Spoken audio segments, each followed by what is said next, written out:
तर ही आपली एवढी माष्टा काढून झाली आहेत. ही आपण स्पेशल चिकन सारखे जे शिजवणार आहोत त्याच्यासाठी घेत आहोत. थोडेसे आपण सार करणार आहोत.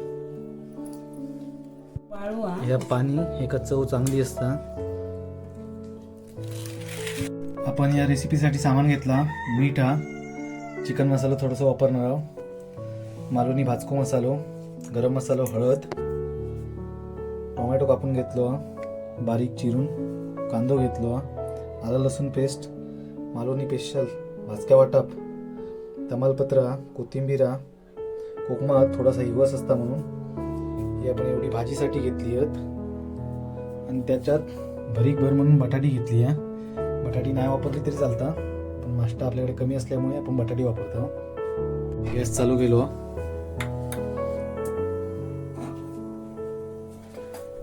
फोडणीसाठी तेल ओतला. फोडणी साधारण चिकन जसा बनवतो तसा तमालपत्राची फोडणी देणार आहोत. कांदो, टोमॅटो आणि आला लसूण पेस्ट आपण फोडणीत परतून घेणार आहोत.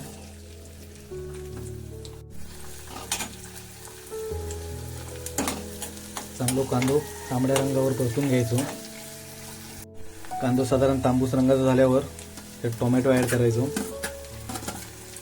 टोमॅटो देखील चांगलो परतून घ्यायचो. त्यानंतर त्याच्यात आला लसूण पेस्ट ॲड केली. सगळी फोडणी चांगली परतून घ्यायची, खरपूस भाजून घ्यायची. फोडणी चांगली परतून झाली वास तर मस्त येता. त्यात आता गरम मसाला, मालवणी भाजको मसालो आणि हळद एकत्र ॲड करता. जेवढी लागणार तेवढीच घेतलेली होती ॲड करायचा.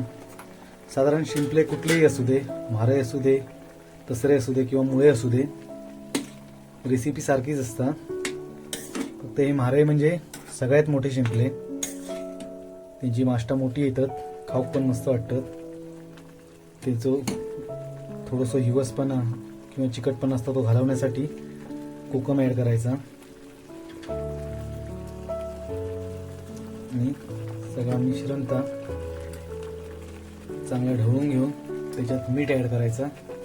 मीठ शक्यतो थोडा कमी घालायचा, कारण समुद्रातले होते खाऱ्या पाण्यातले